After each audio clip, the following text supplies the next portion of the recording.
Assalamualaikum warahmatullahi wabarakatuh. Sebentar lagi kita akan menyimak kajian Islam ilmiah Ahlus Sunnah wal Jamaah yang akan dibawakan oleh guru kita Ustadz Nur Fitri Hadi MA. Dengan tema kita hari ini adalah bentuk badan dan ketampanan Nabi. Kajian Kitab Syirah Sama'il Nabi SAW Jilid 2 karya Imam Tirmizi, Syirah Syaikh Profesor Dr. Abdul Razak bin Abdul Muhsin Albar. Kajian ini diselenggarakan dari Masjid Al-Tauhid, Komplek Roja Darussalam, Jalan PAK Abdurrahim, nomor 326, Talang Semut, Bukit Kecil, Palembang. Mari kita simak apa yang beliau akan sampaikan, dan semoga ini akan menjadi ilmu yang bermanfaat bagi kita, keluarga, sahabat, kerabat, serta kaum muslimin semuanya. Tafadhol masyurah Ustaz. Bismillahirrahmanirrahim. Alhamdulillahirabbil alamin. Wassalatu wassalamu ala Rasulillah wa ala alihi wa ashabihi ajma'in.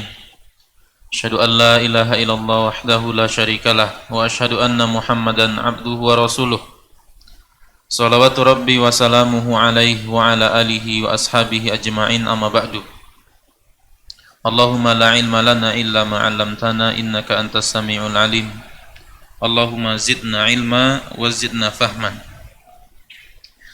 Alhamdulillah, pada kesempatan malam hari ini kembali kita dipertemukan oleh Allah Subhanahu wa taala melanjutkan pengajian kita membahas kitab Syarah Syama'ilin Nabi sallallahu alaihi wasallam.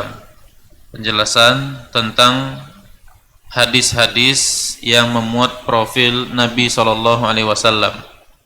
Dimulai dari bentuk fisik beliau, tubuh beliau. Kemudian nanti kita akan sampai kepada peralatan-peralatan atau barang-barang yang beliau pakai. Nah, kemarin sudah kita bahas hadis yang pertama, sekarang kita masuk ke hadis yang kedua. Ya. Di hadis yang kedua, haddatsana Humaid ibnu Mas'adah al-Basri.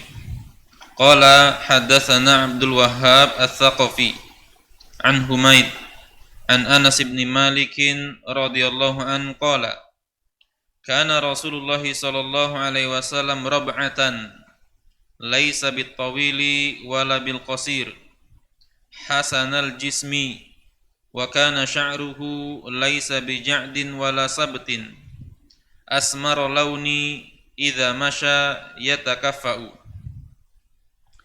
Penjelasannya, ya.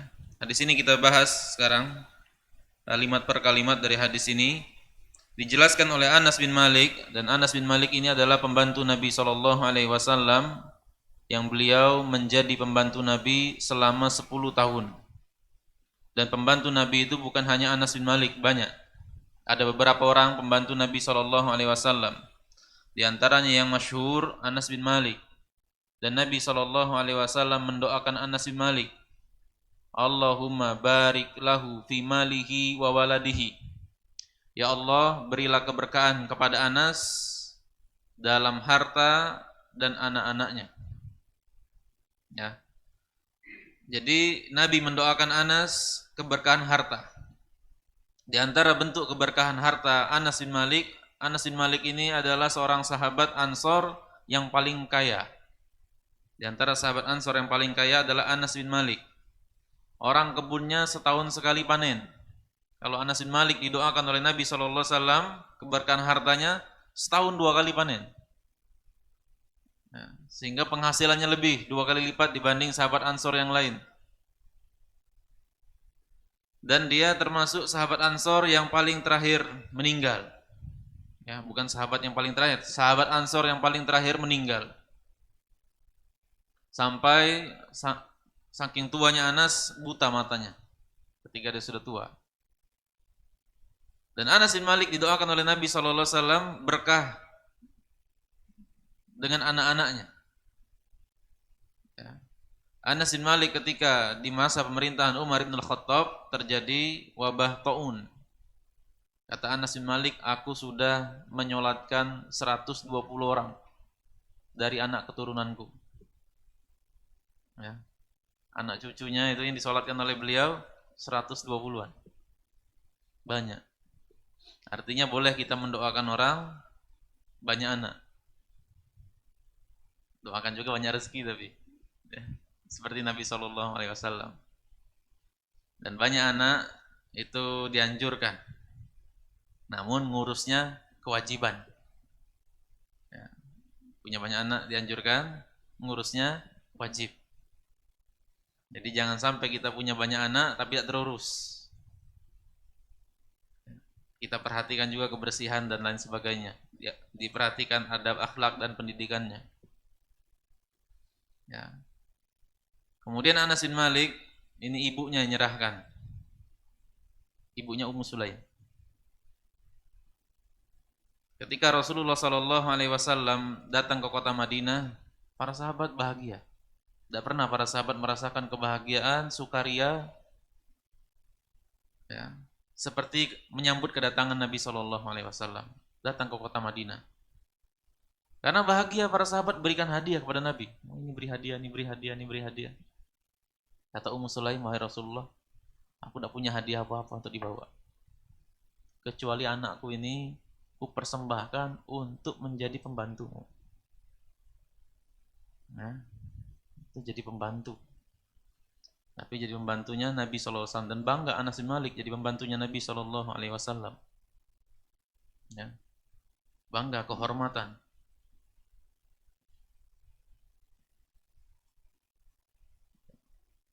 Dan Anas bin Malik namanya anak kecil ya. Ketika membantu Nabi juga disuruh Nabi kadang-kadang dia main. Ya, kadang-kadang dia main bantu Nabi. Disuruh Nabi manggil Muawiyah untuk nulis wahyu. Lihat anak-anak main, main dulu Anas. Ya. Main dulu deh. Kemudian Anas pernah ngetes Nabi SAW. Nabi suruh, Anas sengaja tidak mau. Ngetes saja. Mau lihat akhlak Nabi SAW.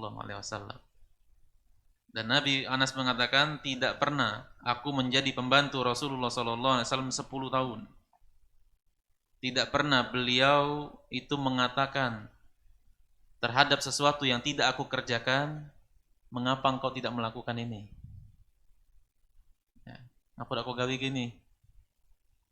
Dan tidak pernah beliau mengatakan terhadap sesuatu yang aku kerjakan, beliau komentar, mengapa kau kerjakan ini?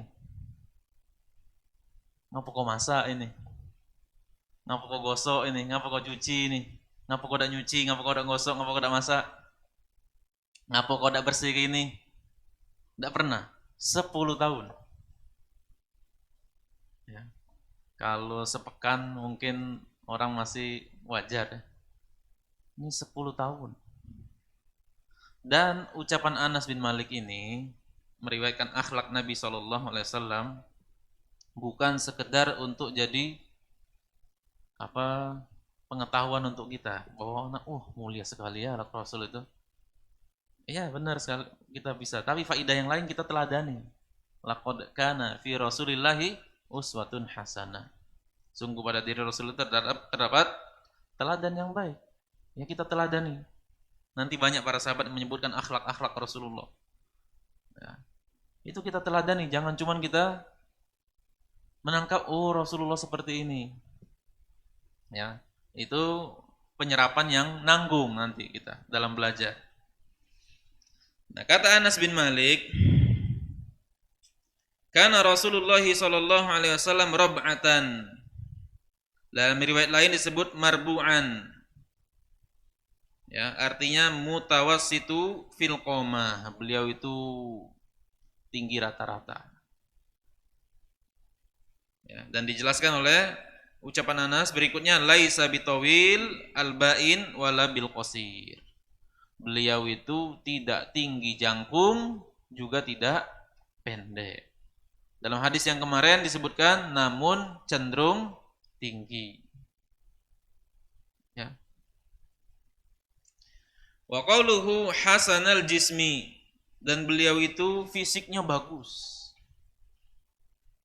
Ya. Artinya Allah Subhanahu wa taala mengaruniakan kepada Nabi SAW selain kemuliaan akhlak juga kesempurnaan fisik. Ya. Dan fisik Nabi SAW itu mutanasiqatun. proporsional.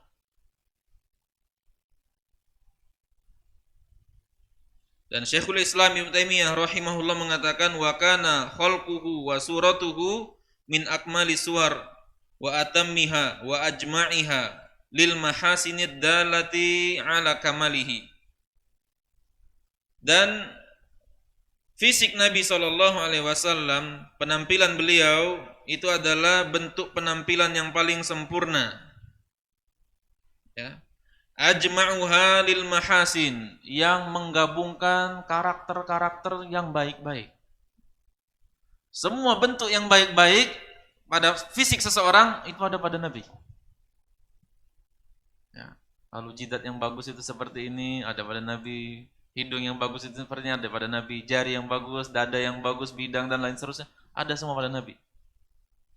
Hasanal jismi. Itu bentuk kesempurnaan, dan itu menunjukkan kesempurnaan beliau sallallahu alaihi wasallam. Kemudian kata Anas, wa kana sya'ruhu laisa bija'din wala sabtin, dan rambutnya itu juga pertengahan, ya, tidak keriting yang sampai keriting ikel, keriting keras itu keriting, ya keriting apa kalau keriting nian itu bahasa Indonesianya, yang keriting nian, keriting keribu. Kalau keribu kan ini ya, keribu. Kalau yang keriting, ya keriting mie ya. Dan juga tidak lurus yang jatuh. Asmarul laun, beliau itu asmarul laun, kulitnya kekuning-kuningan. La bil abyadi al amhaq wala bil adam, tidak putih sampai putih yang bersih benar-benar putih, juga tidak sawo matang.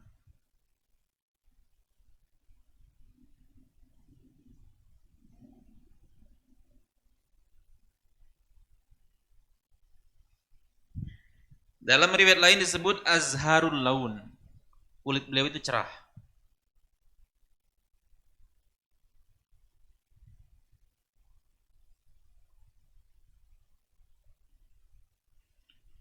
Para ulama yang lain mengatakan asmarul laun adalah al-humrah al-khafifah allati ushriba biha bayaduhu sallallahu alaihi wasallam.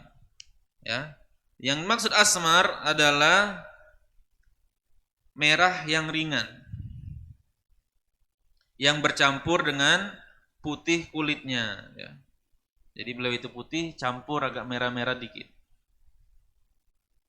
Fakana bayadun masyruban bisyai'in minal humra, sehingga putih bercampur dengan merah. Itu warna kulit beliau sallallahu alaihi wasallam.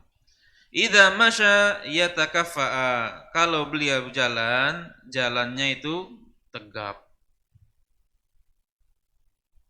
Ya. Tidak bungkuk, tidak lesu jalannya, tegap. Annahu idza masya ka'annama yanzilu min munhadirin. Beliau itu kalau berjalan seolah-olah sedang menurun. Itu jalan biasanya ya. Beliau tidak membuat-buat jalan pengen cepet. Dan namanya munhadir, orang jalan turun ya. Kalau turun kan dia seperti kita turun tangga kan. Padahal tangga itu rata. Kita pasti negapkan badan. Tidak condong ke depan, tidak condong ke belakang. Nah itu fisik Nabi sallallahu alaihi wasallam.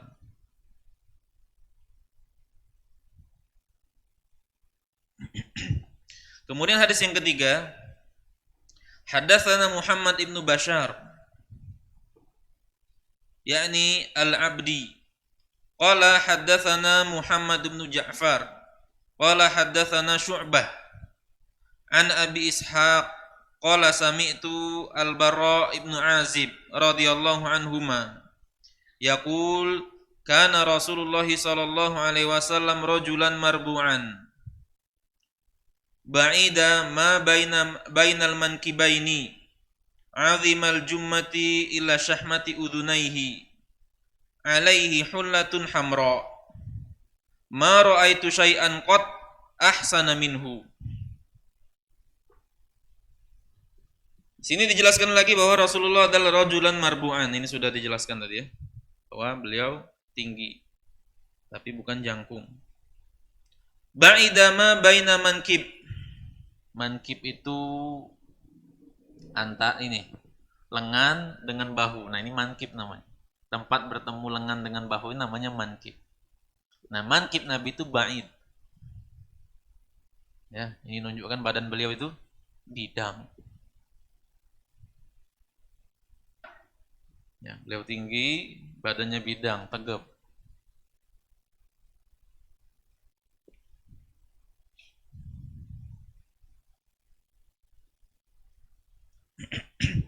Kemudian azima jummati ila syahmati udhunaihi.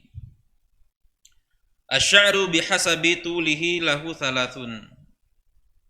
Dalam bahasa Arab, rambut yang panjang itu terbagi 3. Ada 3 istilah untuk menyebut rambut panjang. Ada artinya ada al-jummah, al-wafrah, al-limmah. Kulluha ta'ti fi wasfi sya'rin nabi. Dan semua ini, jummah, wafrah, limmah ini adalah semua bentuk yang menggambarkan rambut Nabi SAW. Wafrah artinya ma nazala illa syahmati udhunai. Yaitu rambut yang sampai di sini. Apa bahasa Indonesianya ini?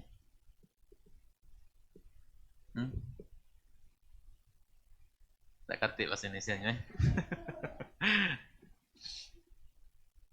Ya, bahasa Arab ini syahmati udhunai. Bagian yang lembut ini, tempat di tindih. Nah, terkadang rambut Nabi itu disifati dengan wafroh sampai di sini.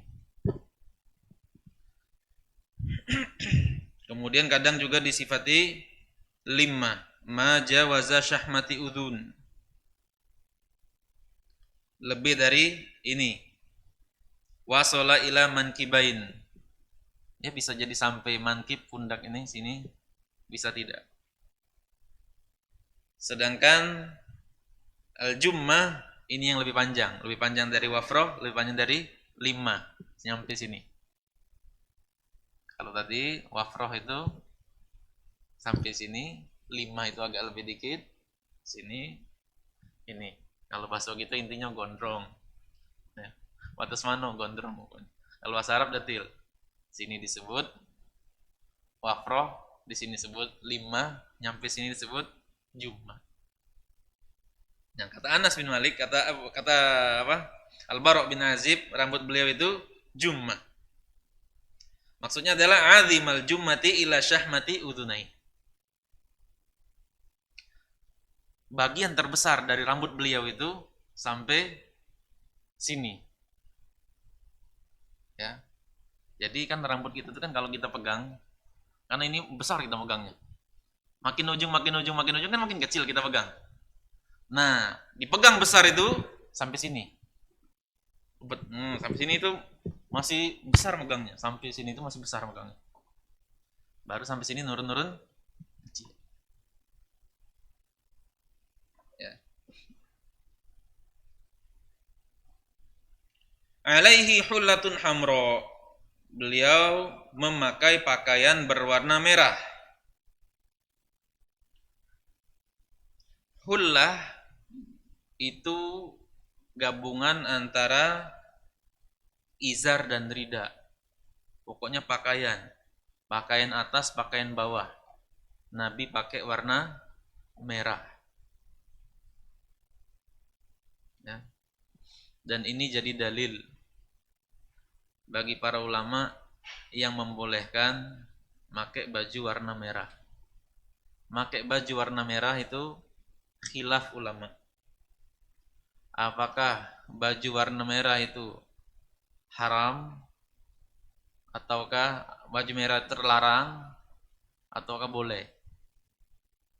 Al-Imam Asy-Syafi'i, kemudian Al-Imam Al-Qurtubi menjadikan hadis ini sebagai dalil bolehnya pakai baju warna merah yang polos merah. Kata murid-murid Asy-Syafi'i, Imam Asy-Syafi'i selalu menjadikan hadis ini sebagai dalil tentang dibolehkannya memakai baju warna merah polos. Lalu bagaimana hadis-hadis yang menyatakan tidak boleh kita pakai baju warna merah polos, pakai baju warna merah? Ya, hadis-hadis menyatakan kita tidak boleh pakai baju merah karena menyerupai orang-orang kufar. Ya, dikompromikan oleh Al-Imam Ibnul Qayyim. Ada hadis yang Nabi disebutkan di sini dari Bara' bin Azib, Nabi pakai baju warna merah. Dalam hadis yang lain Nabi melarang pakai baju warna merah. Imam Ibnul Qayyim mengkompromikan, maksudnya adalah yang terlarang itu merah polos. Adapun merah yang bercampur boleh. Namun saya katakan, saya ulangi lagi, Imam Asy-Syafi'i membolehkan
labisa hullatan hamra, karena Nabi SAW memakai pakaian berwarna merah.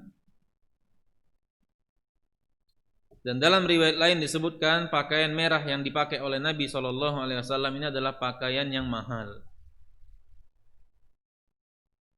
yang harganya setara dengan 27 onta. Ya, berapa sih ke onta sekarang? 1.000 rial mungkin. Apa berapa? Tidak tahu ya harga onta sekarang. Nabi pakai baju warna merah ini yang 27 onta setara. Ya. Dalam hadis yang lain disebutkan ini adalah hadiah dari para raja. Tapi di hadis yang lain itu disebutkan hadiah para raja itu 33 onta setara. Berapa juta itu baju itu? Artinya dari sini boleh pakai baju yang mahal kalau mampu. Kalau mampu jangan. Kalau kita punya uang berlebih, misalnya pengen beli baju yang bagus, boleh. Nabi pernah pakai baju yang mahal demikian. Sampai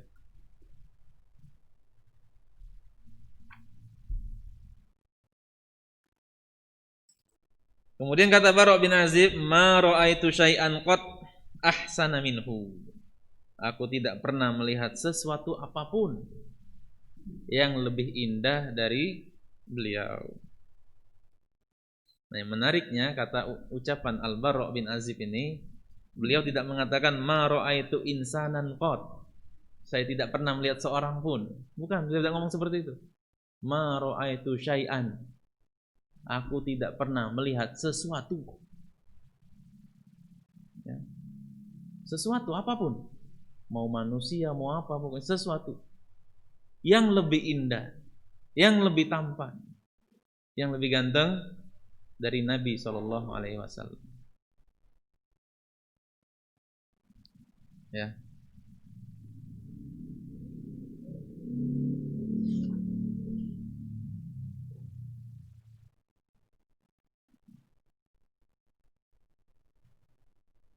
Ya, orang kan kadang-kadang melihat bulan, kemudian jadi objek fotografi, kemudian orang lihat matahari terbit, matahari terbenam, lihat pantai, lihat gunung,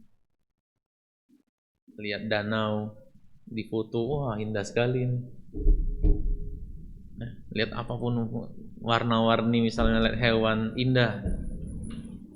Nah, ini para sahabat mengatakan, Al-Bara' bin Azib, aku tidak pernah melihat sesuatu yang lebih indah melebihi Nabi SAW. Al-Imam Ibnu Qayyim menerangkan bahwa penyebab keislaman seseorang itu bertingkat-tingkat. Penyebab keislaman penyebab seseorang menerima hidayah itu beda-beda. Ada orang bisa menerima hidayah lewat bayan, penjelasan. Ada orang tidak cukup penjelasan, harus adu argumen. Ya. Ada orang dia tidak butuh dijelaskan lagi. Dengar hadis, dengar ayat langsung taat. Ada yang model seperti itu. Ada orang kadang-kadang dia melihat siapa dulu yang ngomong. Siapa dulu yang ngomong. Ya. Level apa pendidikan dia. Sekaya apa dia misalnya. Apa pangkat dia. Ya. Misalnya di militer. Itu kalau anak buah yang ngomong dan dengar oleh atasan. Nak ngomong apa baik? Belum, sudahlah. Anak buah. Gengsi. Tapi kalau atasan ngomong, dengar. Ada orang lain yang dia tidak peduli. Dia yang penting dia kesan pertama. Ganteng misalnya. Ada orang yang dia ketika dengar ada syubhat, dijelaskan kepada dia langsung dengar. Oleh karena di antara para sahabat ketika melihat Nabi SAW, macam-macam yang dia dengar tentang info tentang Muhammad macam-macam. Ketika melihat wajah Nabi, ini bukan wajah seorang pendusta. Ya, komentarnya. Ini bukan wajah pembohong model ini. Ada kawan kita kan kejinguan, ira bisa kelakar, kejinguan. Kalau ngotai kejinguan. Aduh, ya. Kita kan kadang-kadang di luar kalau kenalan kita lihat dulu wong ini. Ini bisa dipercaya udah wong ini kan. Jangan-jangan ini ngotai, ini wajah-wajah bandit. Ya, ada yang walaupun baik hati kata orang kan. Wajah apa? Wajah serem tapi hatinya merah jambu. Ini tidak ya. Kesan pertama ketika melihat wajah itu sudah nempel di hati. Wah, ini beda ini. Ya. Langsung seperti itu ketika melihat Nabi SAW. Ditambah lagi kata qad, ya, sama sekali. Aida iman bistimror fi jami'il asya allati ra'aituha wa syahidtuha. Ya, senantiasa apapun yang aku lihat sepanjang hidup aku, terus tidak pernah aku nemu yang lebih indah dari Nabi. Ya, tidak pernah. Wa hadza fihi kamalul khilquhu. Dan ini menunjukkan khilqatihi. Ini menunjukkan kesempurnaan penciptaan fisik Nabi SAW dan ketampanan perawakan beliau, keindahan penampakan beliau, perawakannya. Wa mahabahu Allahu azza wa jalla bihi minal husni wal jamal, dan anugerah Allah Subhanahu wa taala kepada beliau berupa ketampanan dan kegantengan. Fa hadzal Bara' radhiyallahu an yaqul ma ra'aitu syai'an qad ahsana minhu. Aku tidak pernah melihat sesuatu apapun yang lebih indah dari beliau sallallahu alaihi wasallam. Dan nanti akan datang riwayat dari Ali bin Abi Thalib, ya. Ali mengatakan lam ara qablahu wala ba'dahu mithlahu. Aku tidak pernah melihat sebelum dan sesudah sebelum beliau dan sesudah wafat beliau orang yang seperti beliau. Sehingga Allah Subhanahu wa taala itu memberikan keunggulan kepada Nabi kita Muhammad sallallahu alaihi wasallam dari sisi penampilan fisik. Sehingga orang jahiliyah itu tidak punya alasan sebenarnya nolak Nabi. Dari sisi apa nolak?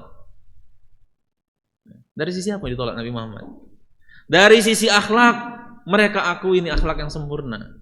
Dari sisi nasab mereka akui, kata Abu Sufyan, akromuna, Muhammad yang paling mulia di tengah kami. Dari sisi nasab. Sehingga orang tidak bisa nuduh, ini orang cari tenar. Kalau orang yang nasabnya biasa-biasa kan, dia belum tenar. Sehingga dia ngaku nabi cari tenar. Ini akromuna, sudah tenar. Kabilahnya sudah paling top. Bangsawan dia. Tidak perlu lagi cari tenar. Akromuna. Dari sisi akhlak, dari sisi nasab. Dari sisi penampilan fisik, beliau bukan seorang pendusta. Kelihatan dari wajah. Menarik, ya. Mengundang simpatik. Sehingga yang menyebabkan mereka cuma satu, kesombongan. Tidak ada lain. Ya, kesombongan. Belum bukti-bukti yang lain. Bukti-bukti kenabian yang lain, mukjizat yang lain, dibelah bulan. Nabi bercerita tentang umat-umat terdahulu, belum lagi yang itu. Ya. Belum lagi Al-Quran yang beliau sampaikan indah bahasanya. Yang mereka tahu ini bukan sihir, belum itu. Sehingga kesan pertama ketika beliau SAW ngaku sebagai nabi, itu secara akal diterima oleh orang. Sudah Allah siapkan. Track record ke belakang tidak pernah dusta. Atas nama manusia tidak pernah dusta, apalagi atas nama Tuhan. Oleh karena itu wajar ketika kita mempelajari tentang Nabi kita Muhammad SAW, makin cinta kita pada Nabi kita. Terkumpul semua kebaikan. Semua kebaikan yang diidam-idamkan orang, yang diharapkan orang. Ya. Lisannya fasih. Lisannya fasih. Kalau ngomong. Supel. Tidak kaku. Ya. Luar biasa Allah berikan kepada Nabi kita Muhammad SAW. Sehingga kita pun yang dengar, ya Allah, ada manusia seperti ini yang kau ciptakan. Ya. Ada manusia seperti ini yang pernah menginjakkan kaki di muka bumi. Pengen kita ketemu dengan dia. Ya. Dengan itu semangat kita semakin beribadah kepada Allah, mengikuti sunnah beliau. Dengan harapan apa? Jumpa dengan beliau. Ya. Pernah seorang Arab Badui datang kepada Nabi SAW bertanya, mata sa'ah, kapan kiamat? Ya, kata Nabi SAW, ditanya lagi, madza a'dadta laha, apa yang sudah kau siapkan? Nanya-nanya kiamat nang apa? Ya. Bahas-bahas kiamat nang apa kau? Ya. Apa yang sudah siapkan? Kata dia, aku tidak siapkan apa-apa kecuali cinta Allah dan Rasulnya. Walakin uhibbullah wa rasul. Ya, aku cinta Allah dan Rasul. Nabi katakan, anta ma'aman ahbabta. Engkau bersama orang yang engkau cintai. Nah, pembahasan-pembahasan seperti ini semakin menambahkan kecintaan kita pada Nabi kita. Ya. Orang kok terkumpul semua, sebab-sebab yang dicintai itu ada pada dia semua. Kok bisa kita tidak cinta? Kok bisa kita tidak rindu? Ada semua pada dia. Muncul semakin besar rasa kecintaan itu. Dan diantara bukti cinta itu menaati. Dengan demikian akan terdorong. Ketika cinta dengan beliau, kita akan taat pada Nabi Muhammad SAW. Kemudian hadis yang keempat. Haddatsana Mahmud ibnu Ghailan qala haddatsana Waqi' qala haddatsana Sufyan an Abi Ishaq anil Barra bin Azib radhiyallahu anhuma qala ma ra'aitu min dhi limmatin fi hullatin hamra ahsana min Rasulillah sallallahu alaihi wasallam lahu sya'run yatribu mankibaihi ba'idu ma baina mankibaini lam yakun bil qasiri wala bit tawil. Kemudian penjelasannya hadis ini, kata Bara' bin Azib, ma ra'aitu min dhilimmatin, aku tidak pernah melihat seseorang yang gondrong, ya, yang sampai tadi melebihi ini syahmati udhunain.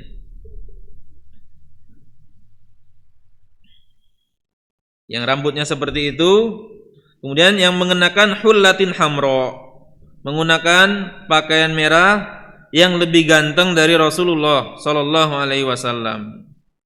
Lahu sya'run yatribu mankibaini, dan dia memiliki rambut yang menyentuh pundaknya. Jadi yang bagian lebatnya itu sampai sini. Dalam riwayat tadi sampai sini, ini sampai sini. Ya.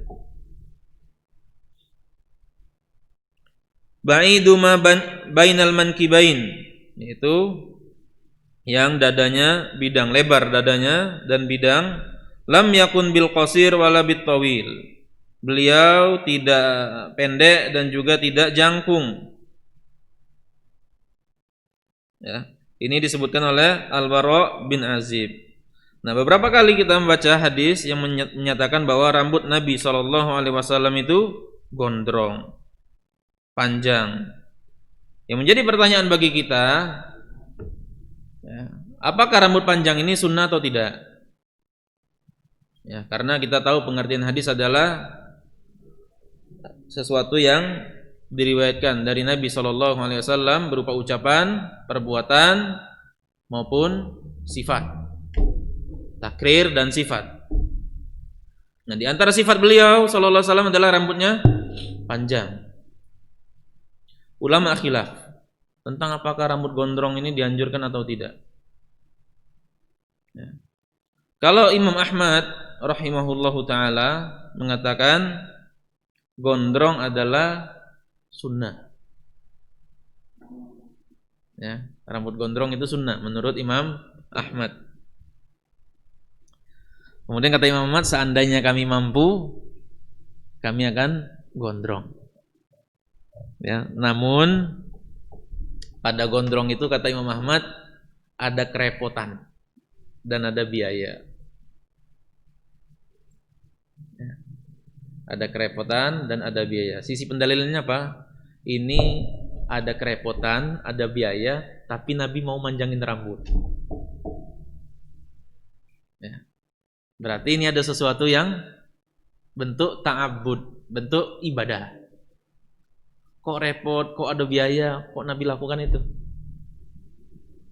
Berarti itu menunjukkan kata Imam Ahmad biaya, ibadah panjang.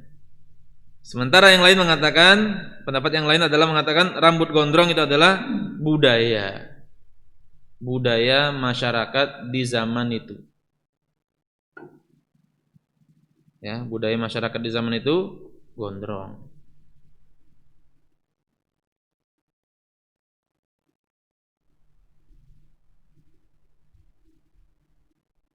Itu Nabi menyesuaikan kondisi masyarakatnya. Kalau Nabi menyelisihinya, baru itu ibadah. Ya. Baru itu ibadah. Kalau seandainya yang lain gondrong semua, tahu-tahu Nabi pendek. Nah, ini menunjukkan lain dewek ini. Itu baru ibadah. Ini pendapat Syekh Ibnu Utsaimin. Walaupun beliau Hambali, tapi beliau tidak fanatik dengan Imam Ahmad. Ya. Di antara dalil menunjukkan adalah ketika Nabi SAW cukur kozak. Ya. Cukur kozak kata Nabi apa? Solusinya kalau sudah pendek kan? Ya, pendek kan. Kalau tidak Nabi cuma mengatakan jangan kozak. Cukup Nabi mengatakan seperti itu. Jangan kozak. Tapi Nabi katakan pendek kan. Ini menunjukkan bahwa rambut panjang itu bukan ibadah, tapi itu adalah budaya di masyarakat itu, sehingga Nabi tidak menyelisihi budaya yang berlaku. Ini pelajaran juga bagi kita. Budaya di tengah masyarakat kita yang tidak menyelisih syariat, jangan antum selisihi. Misalnya, kalau di sini agak bebas ya. Kalau saya waktu di Jogja itu tradisi kebiasaan masyarakat tuh sarungan peci hitam. Jarang orang pakai gamis, itu jarang. Kalau orang pakai gamis langsung dicap, oh ini lain. Ini pasti ada ikut pengajian yang lain yang tidak umum di masyarakat misalnya. Ada kesan seperti itu langsung. Kalau sini ada enggak? Tidak ya. Sebenarnya tidak ya sepertinya. Kalau di sini malah saya lihat khotib Jumat itu gamisan semua. Ya, orang-orang gamisan banyak di sini. Ini sudah azan. Ya, kita azan dulu kalau.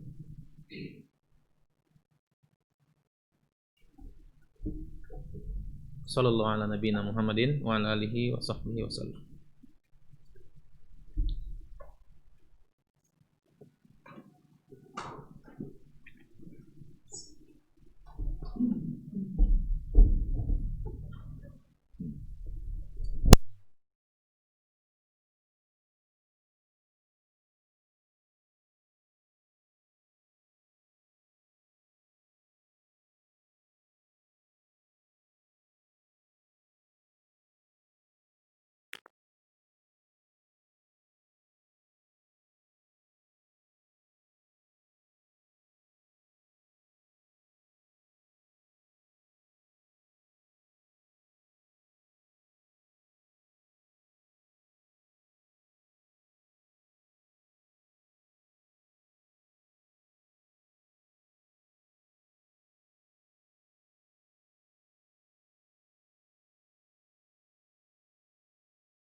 Mari kita luruskan saf. Istawu atadilu. Allahu Akbar.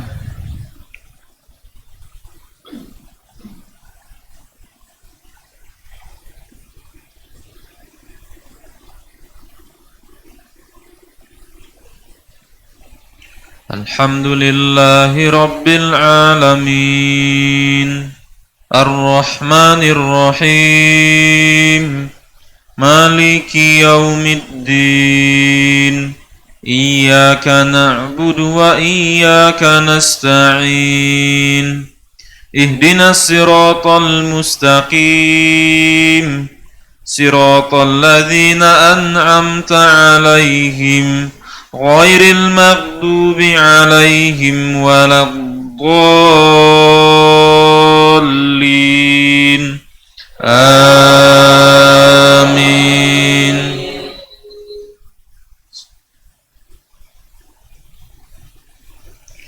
Wasyamsi wa duhaha wal qamari idza talaha wan nahari idza jallaha wal laili idza yaghshaha was samaa'i wa ma banaha wal ardi wa ma tahaha wa nafsin wa ma sawwaha fa alhamaha fujuraha wa taqwaha.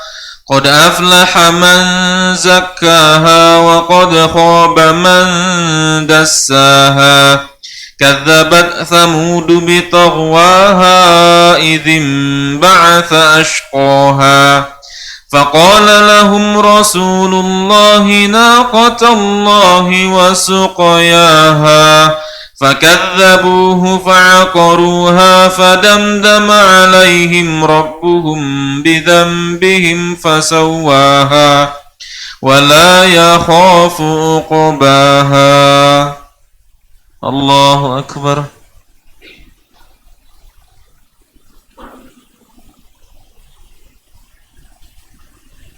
سمع الله لمن حمده.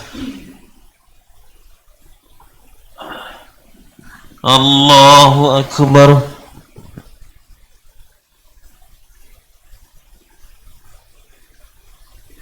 Allahu Akbar.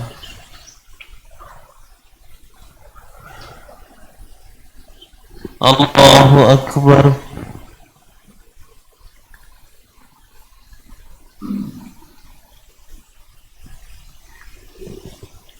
Allahu Akbar.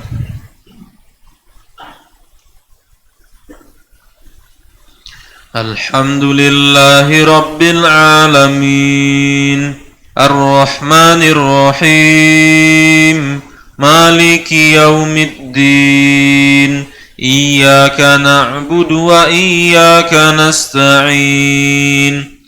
Ihdinas siratal mustaqim. Siratal ladzina an'amta 'alaihim ghairil maghdubi 'alaihim waladdallin. Amin.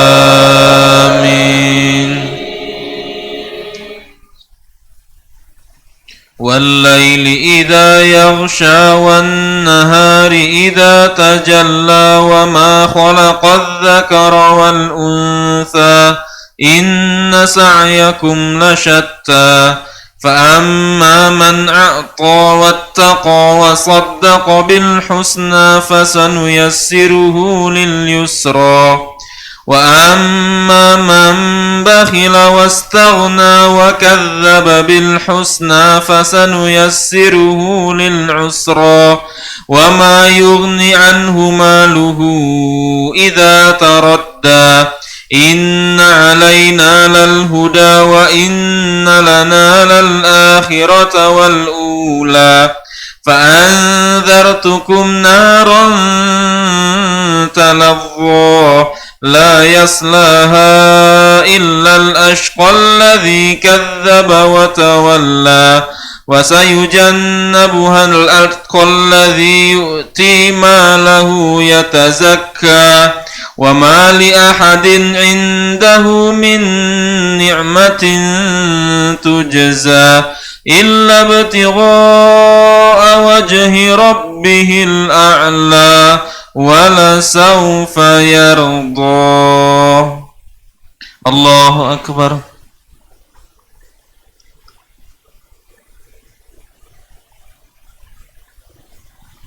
سمع الله لمن حمده. الله أكبر.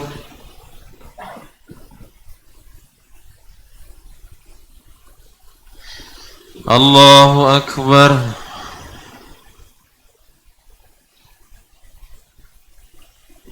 الله أكبر.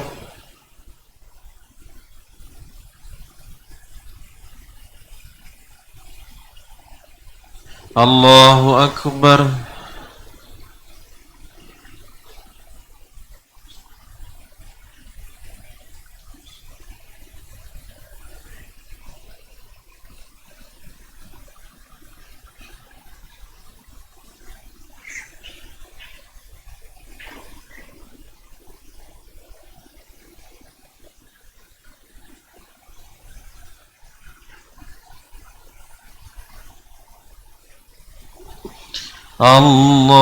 الله أكبر.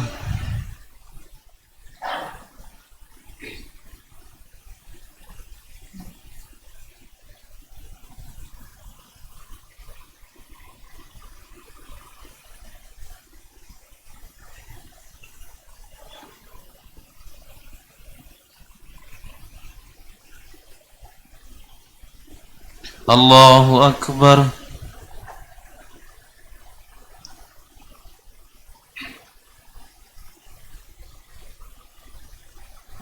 سمع الله لمن حمده.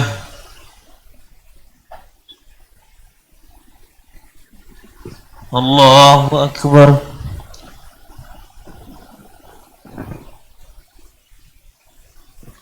الله أكبر.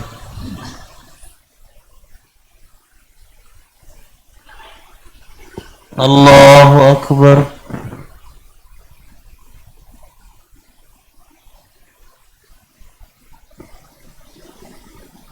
الله أكبر.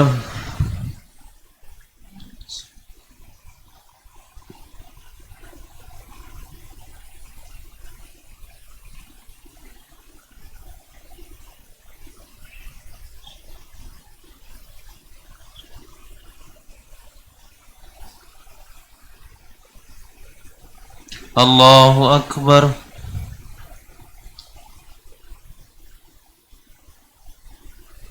سمع الله لمن حمده. الله أكبر.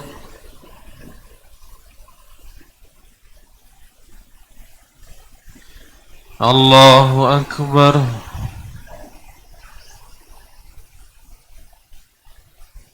الله أكبر.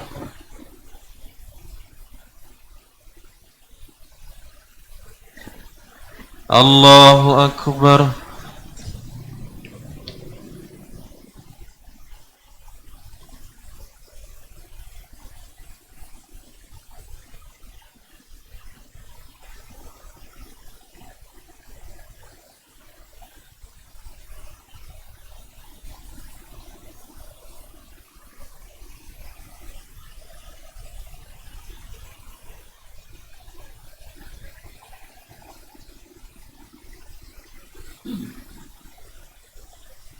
السلام عليكم ورحمة الله.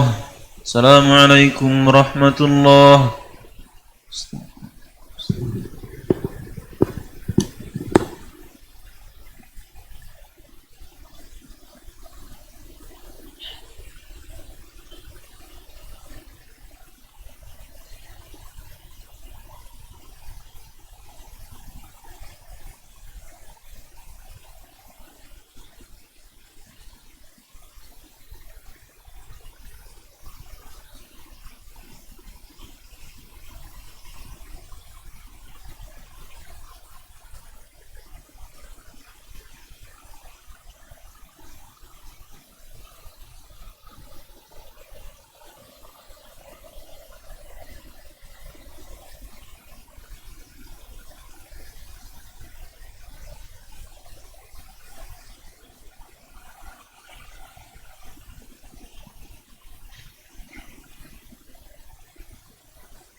mohon perhatiannya untuk seluruh jamaah untuk tetap menjaga jaraknya dan menggunakan masker karena kita ketahui Palembang sudah memasuki zona merah kembali. Terima kasih.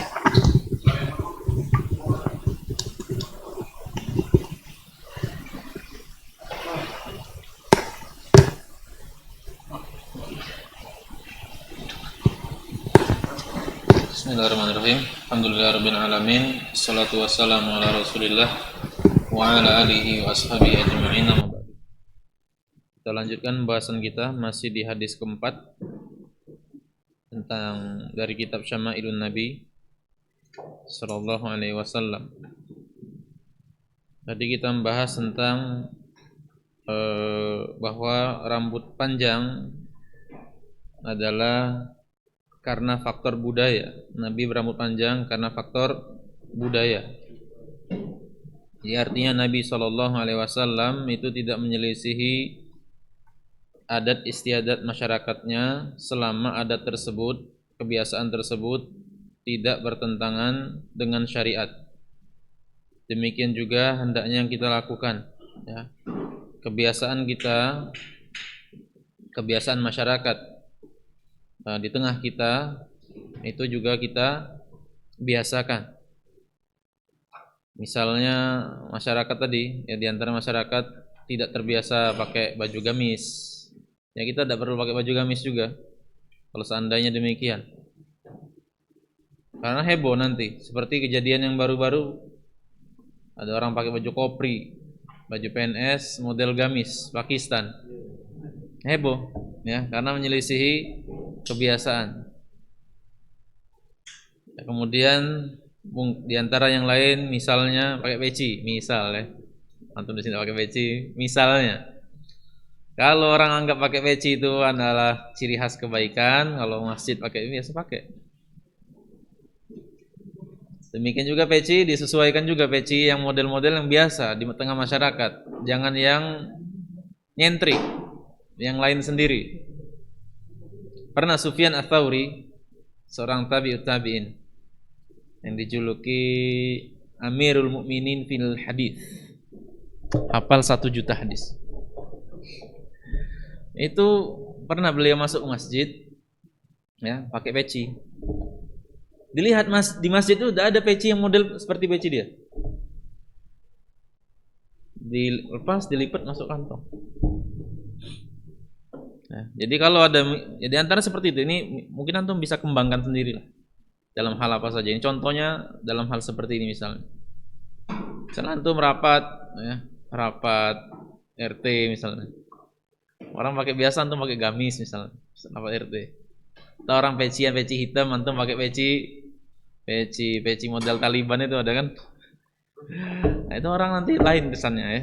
Kita jangan usahakan hal-hal yang tidak menyelisih masyarakat, hal-hal yang menjadi kebiasaan masyarakat dan itu tidak bertentangan syariat, kita cocoki. Ya. Karena kita ini banyak hal, kita ini masyarakat lakukan itu sebenarnya bertentangan dengan syariat. Ada lagi yang tidak ada tuntunan. Nah, itu kita selisih, itu saja sudah buat orang aneh. Apalagi kita menyelisihi kebiasaan-kebiasaan yang memang itu tidak ada masalah secara syariat. Nah, ini tentang rambut. Kemudian tentang botak. Lalu bagaimana dengan botak? Apakah botak itu diperbolehkan dalam syariat? Dalam syariat kita, botak itu ada bermacam-macam hukum. Pertama, botak yang bernilai ibadah, gundul yang bernilai ibadah. Ya, seperti saat haji, umroh, ya, akikah itu dibotak. Kemudian saat awal masuk Islam, ini dianjurkan, bernilai ibadah, berpahala. Botak dalam kondisi yang demikian, gundul kepala dalam kondisi 4 ini berpahala. Ada gundul yang bid'ah. Seperti apa gundul yang bid'ah? Kalau dengan gundulnya ini dia meyakini ada unsur-unsur kezuhudan, unsur-unsur kesolehan, ya. Dia meyakini, oh ini sebagai wujud kezuhudan, wujud ketawaduan, wujud kesolehan, botak, gundul. Ini gundul yang bid'ah. Ya, kalau orang berkeyakinan gundulnya seperti itu. Kemudian ada gundul yang terlarang, haram. Seperti gundul karena duka cita. Orang kadang-kadang sebagian wanita karena meratap kemudian dia gundul kepalanya, atau karena berduka terlalu mendalam kemudian dia gundul kepalanya. Ya. Demikian juga dengan laki-laki. Kalau gundul tersebut karena alasan kekecewaan, ya, kesedihan dan lain-lain yang itu bertentangan dengan syariat, maka itu haram. Kemudian ada gundul yang mubah. Boleh saja gundul. Mubah. Gundul yang mubah yaitu gundul kalau pada gundul tersebut terdapat kemaslahatan, seperti orang kutuan misalnya. Ya. Karena kutu repot, mau dikasih obat, udah hilang-hilang. Ya. Caranya gundul, hilang langsung. Itu boleh, dibolehkan. Kemudian misalnya mau operasi, ada suatu penyakit yang lain-lain pokoknya, itu diperbolehkan untuk gundul. Namun Nabi SAW dalam selebih itu Nabi SAW itu tidak menggundul kepalanya kecuali tadi dalam kondisi haji dan umroh. Selain itu beliau tidak gundul. Ya.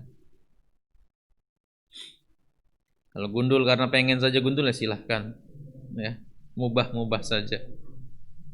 Misalnya sekarang kan takut misal cukur rambut di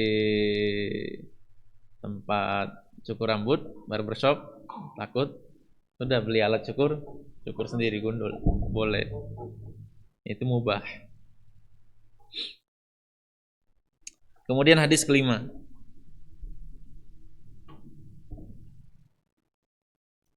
Hadis kelima ya.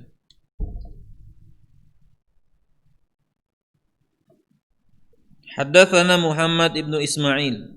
Muhammad bin Ismail ini siapa? Imam Bukhari. Jangan tak tahu antum. Sebenarnya pengen cerita tentang rawi-rawi tadi hadis-hadisnya, cuman antum nanti bingung ini. Cerita rawi-rawi agak ketemu. Lamunnya cerita tentang nabinya. Ya, ini Muhammad bin Ismail itu Imam Al-Bukhari. Imam Al-Bukhari itu lahir dalam keadaan buta. Didoakan ibunya sembuh. Doa itu berarti luar biasa ya. Doa itu luar biasa berarti. Sesuatu yang tidak mungkin terjadi mungkin dengan doa. Apalagi doa ibu. Pernah Syekh Umar Mukbil, salah seorang dai di Saudi, ada seorang tua, dia senang sekali baca Quran. Senang sekali baca Quran. Kalau kedengeran baca Qurannya, ya, dari jauh itu kedengeran di masjid. Senang baca Quran. Kemudian suatu hari dia buta. Sedih dia. Tidak bisa lagi baca Quran karena buta. Ya, namanya buta itu jarang sembuh. Pernah antum dengar orang buta atau melek lagi, nengok lagi? Hampir pernah kita dengar, kecuali cerita-cerita seperti ini. Kita nyaksikan jarang terjadi. Ya. Kemudian dia datang kepada Syekh Umar Mukbil mengatakan, bisa tidak ya Allah sembuhkan ini? Bisa tidak ini aku bisa membaca Quran lagi? Maksudnya bukan itu, bisa tidak menikmati baca Al-Quran lagi? Aku bisa melek lagi? Ya. Syekh Umar Mukbil mengatakan pada saat itu ya keimananku itu lemah, ya, sehingga aku cuma mengatakan bisa untuk menghibur dia, bukan yakin matanya bakal bisa melihat kembali. Ucapanku bisa dengan doa semata-mata untuk menghibur dia saja. Ya. Karena aku tidak pernah ketemu orang buta jadi sembuh. Ya. Dia katakan itu lemah iman beliau. Pada saat itu ternyata beliau koreksi ulang, itu bentuk iman lemah. Dia doa bisa melihat lagi. Ya, itu kekuatan doa. Dan terutama doa ibu. Dan Imam Bukhari itu sejak belum tumbuh jenggot, atau ya sejak belum tumbuh jenggot diikuti oleh ribuan orang. Sudah ngajar. Nah, sudah ngajar hadis. Namanya adalah Muhammad bin Ismail. Qala haddatsana Abu Nuaim. Qala haddatsana Al-Mas'udi an Utsman ibnu Muslim ibnu Hurmuz an Nafi' bin Jubair bin Mut'im an Ali ibni Abi Thalib radhiyallahu an qala lam yakunin nabiyyu sallallahu alaihi wasallam bitawil wala bil qasir syathnu al kaffaini wal qadamaini dohmur ra'si dohmu al karodisi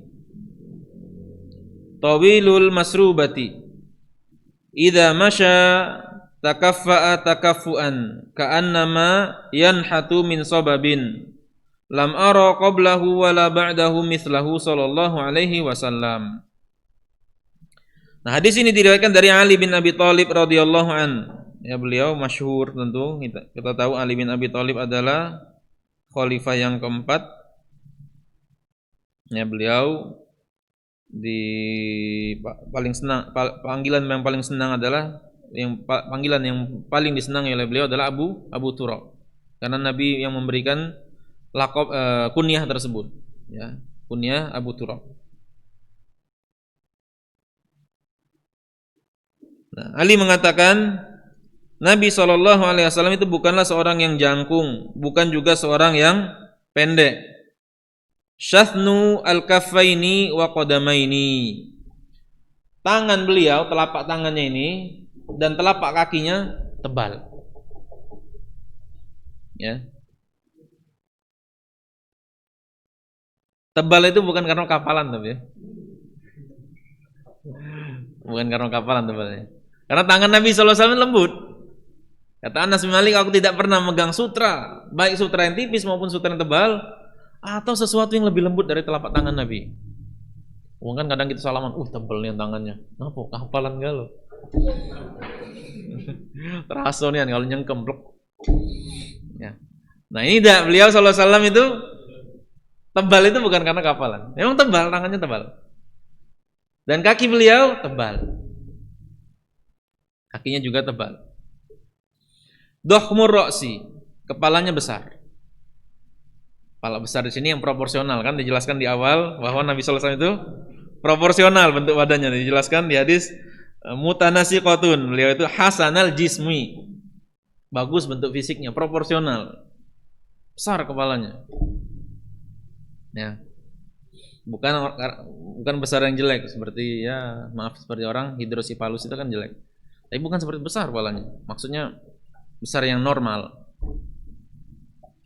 Dohmu al-karodisi. Kemudian ruas tulang-tulang beliau itu besar. Ya, ini ruas-ruas pergelangan seperti ini. Nih, besar. Tawilul masrubati. Kemudian ada bulu panjang dari dada beliau sini sampai ke pusar. Bulu yang lembut, halus, kecil-kecil bulunya, halus-halus, itu memanjang. Idza masya takaffa'a takaffuan. Kalau berjalan beliau itu tegap sekali. Ka'annama yanhatu min sababin, seperti turun dari tempat yang tinggi. Ya.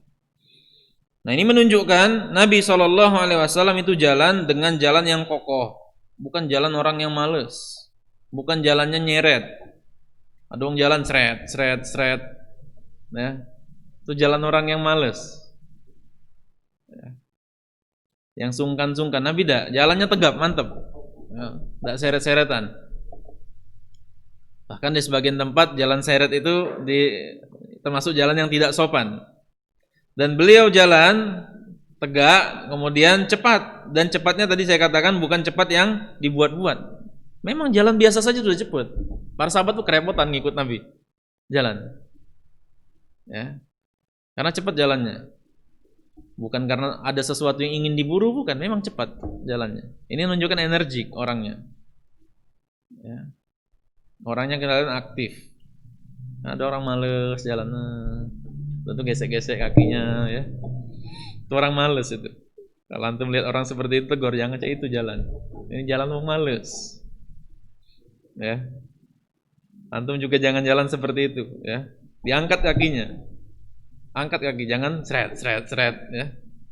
Sebagian orang kadang sepatunya cepat habis ya karena jalannya diseret. Lam ara qablahu wala ba'dahu mithlahu sallallahu alaihi wasallam. Kata Ali, aku tidak pernah melihat orang seperti beliau, baik sebelum bertemu beliau maupun setelah beliau wafat. Aku tidak pernah melihat orang seperti beliau. Nah, hadis ini menunjukkan bahwa bangunan fisik Nabi sallallahu alaihi wasallam itu kokoh. Ya. Bangunan fisiknya kokoh Nabi itu. Ya. Kepalanya besar, ya. Ada orang kan kadang kita lihat orang-orang Arab itu, ya kalau kita padahal tinggi badannya sama dengan kita, hampir sama, kadang-kadang ada sebagian mereka. Kalau deketan wajah kita dengan wajah kita kecil kelihatan. Ya. Koraknya lebih besar, kemudian tulangnya itu lebih besar. Ya, kalau pergelang, kita dekatkan tangan kita besar, kokoh. Ini menunjukkan bangunan fisiknya kokoh, orangnya kuat. Terbukti ketika Nabi Shallallahu Alaihi Wasallam menggali Khandaq.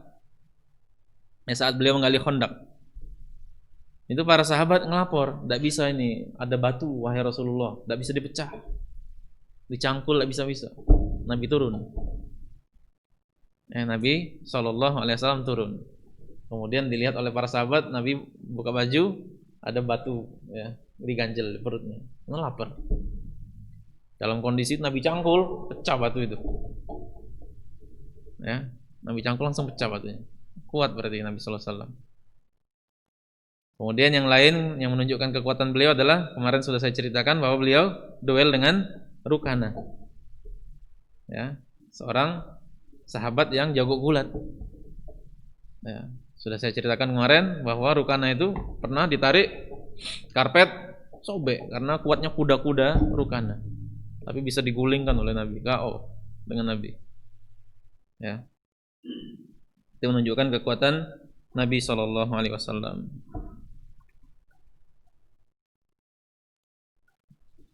Ya, hadis berikutnya ini tidak begitu panjang, kita lanjutkan. Hadis ke-6, haddatsana Sufyan bin Waqi'. Haddatsana Abi anil Mas'udi bihadzal isnad nahwahu bimaknahu. Ya, dengan sanad demikian dan maknanya kurang lebih seperti itu. Qaluhu lam yakunin nabiyyu sallallahu alaihi wasallam bitawil. Ya, persis hadisnya sama seperti yang di atas. Ini syarahnya berarti. Sekarang. Yaitu tinggi beliau rata-rata, ya tidak jangkung, tidak berlebihan, juga tidak pendek. Syahnu al-kafaini wal qadamain. Beliau itu tadi tebal, ya, tebal telapak tangan dan telapak kakinya. Kata Anas bin Malik tadi, wala masistu khazzan wala hariron. Aku tidak pernah memegang sutra yang tebal maupun sutra yang tipis. Wala syai'an kana alyanu min kaffi Rasulillah sallallahu alaihi wasallam, atau sesuatu yang lebih lembut dari telapak tangan Rasulullah sallallahu alaihi wasallam. Wa kanat yadahu alyanu minal harir. Telapak tangan beliau itu lebih lembut dari sutra. Ya, kita keras kita. Apalagi sering megang cangkul. Tambah keras, ya. Dohmur roksi. Ini besar kepalanya, kemudian besar persendiannya, ruas-ruas tulangnya. Dohmu al-karodisi.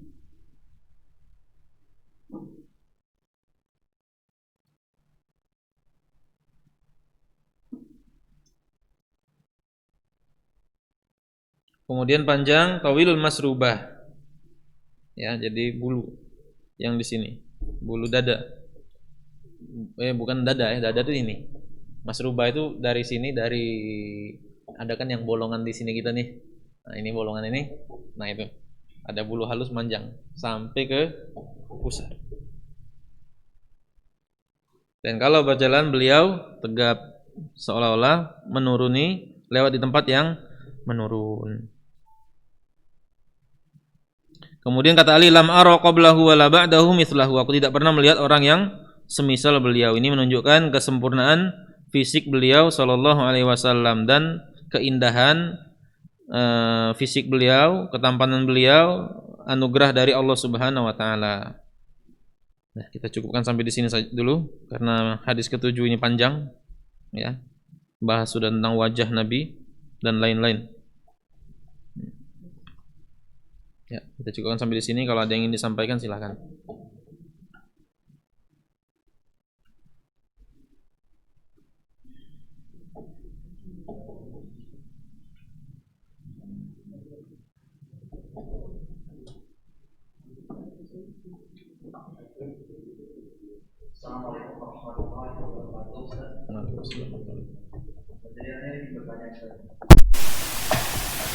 Yang pertama yang ini dipertanyakan yaitu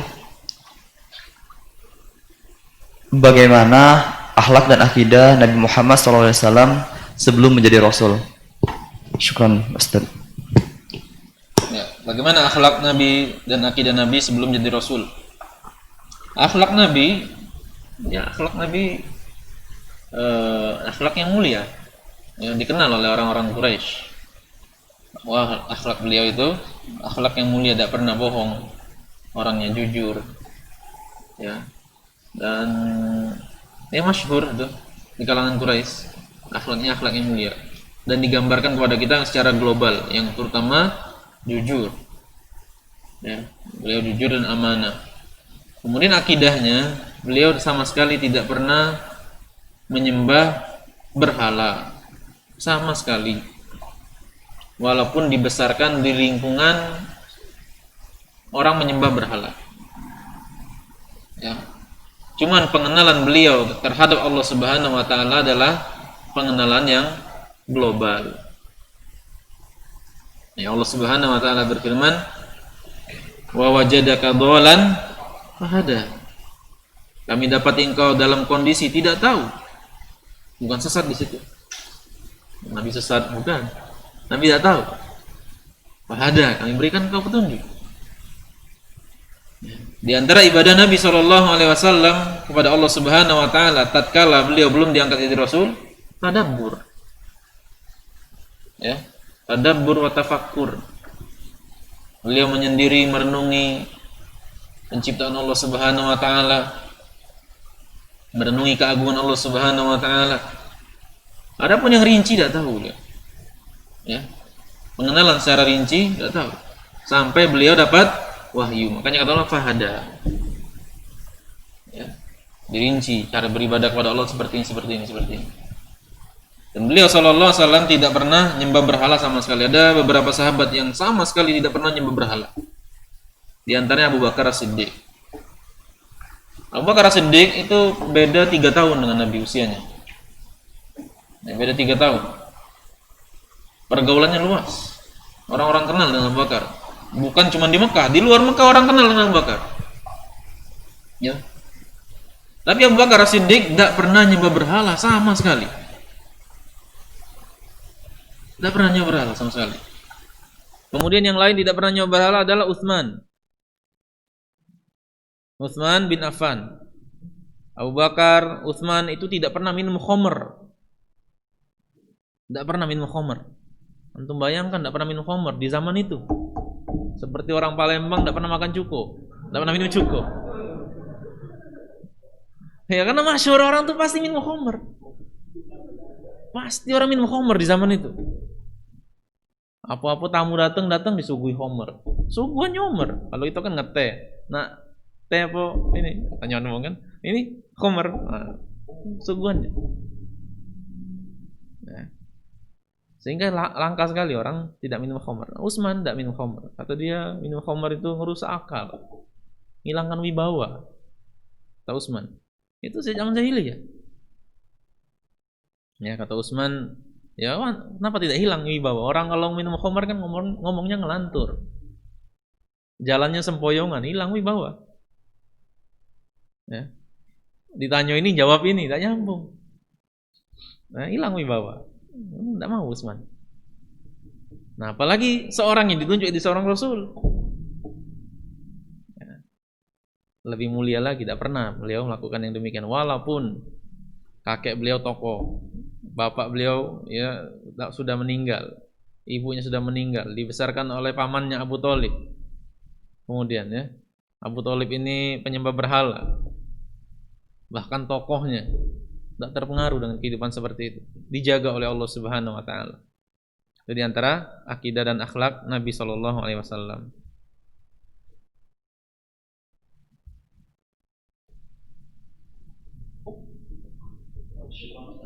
Ini ada pertanyaan lagi dari jamaah Ustaz. Pertanyaannya adalah bagaimana menurut Ustaz jika jamaah di masjid sekitar mana itu duduk iftirash saat sholat sunnah 2 rakaat? Apakah kita juga mengikuti sebagai budaya atau kebiasaan jamaah? Ya. Kalau itu beda ya. Kalau duduk seperti itu bukan masalah budaya, itu fikih ibadah. Ya kalau antum berpendapat itu adalah pendapat yang kuat, misalnya duduk iftirash, itu duduk yang kuat. Nah, duduk iftirash itu duduk seperti 2 rakaat kedua. Ya, akhir antum misalnya sholat yang 2 rakaat antum seperti itu. Itu yang antum yakini pendapat yang kuat, ya silahkan, tidak masalah. Ya. Kalau ditanya oleh orang-orang mengatakan ya ini khilaf ulama, Pak. Ya. Bahkan mazhab Maliki mengatakan duduk sholat yang ada 2 kali tahiyat itu dua-duanya tawarruk. Dua-duanya tawarruk seperti rakaat terakhir. Sementara Hanafiyah itu berpendapat dua-duanya iftirash. Yang beda, yang sama itu adalah Hambali sama Syafi'i. Kalau ada sholat yang ada dua tahiyat, sama sependapat Syafi'iyah sama Hambali.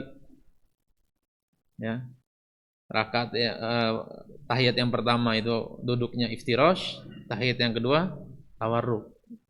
Cuman dua mazhab ini beda saat sholat yang satu tahiyat. Itu bedanya. Jelaskan saja pendapat ini beda pendapat ulama, Pak. Ya, tidak masalah. Kalau itu masalah fikih. Ya. Syukran Ustaz. Ini ada lagi pertanyaan dari jamaah. Pertanyaannya, apakah Nabi Muhammad SAW memiliki kumis? Jika tidak, apakah alasan Rasulullah SAW tidak memelihara kumis? Terima kasih Ustaz. Ya. Nabi SAW berkumis, berkumis beliau, tapi kumisnya rapi, tidak menyentuh bibir. Maka Nabi katakan qasus syarib, potonglah ujung-ujung kumis sehingga kumis itu tidak nyentuh bibir. Ya, karena orang-orang majusi itu kumisnya bukan nyentuh bibir lagi, masuk mulut. Orang majusi apa cukur saya sini kumisnya. Itu kumisnya rapi ya. Karena Nabi panjangkan cukur kumis, panjangkan jenggot. Ya.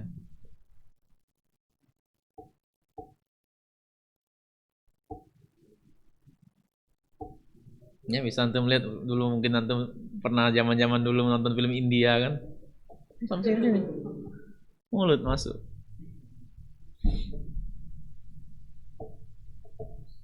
Syukran Ustaz. Selanjutnya mungkin dari jamaah ada yang ingin bertanya.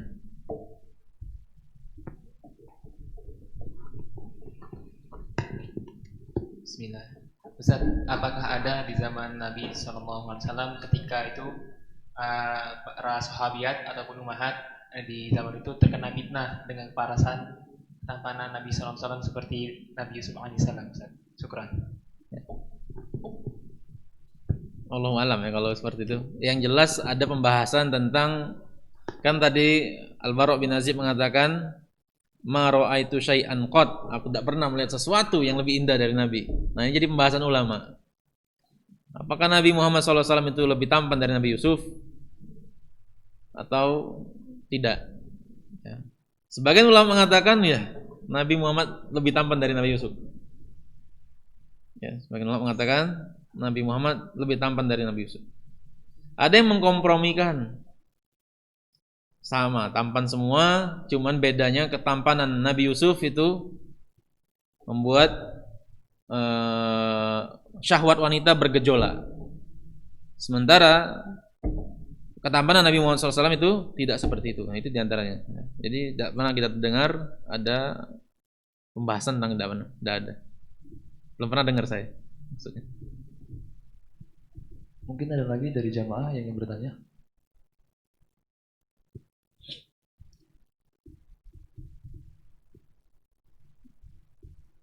Ya, masih ada. Ya, cukup. Ya, kita cukupkan sampai di sini pengajian kita, dan pekan depan insya Allah kita lanjutkan lagi di hadis yang ke-7. Yang kita akhiri, subhanakallah wa bihamdika asyhadu an la ilaha illa anta astaghfiruka wa atubu ilaik. Assalamualaikum warahmatullahi wabarakatuh.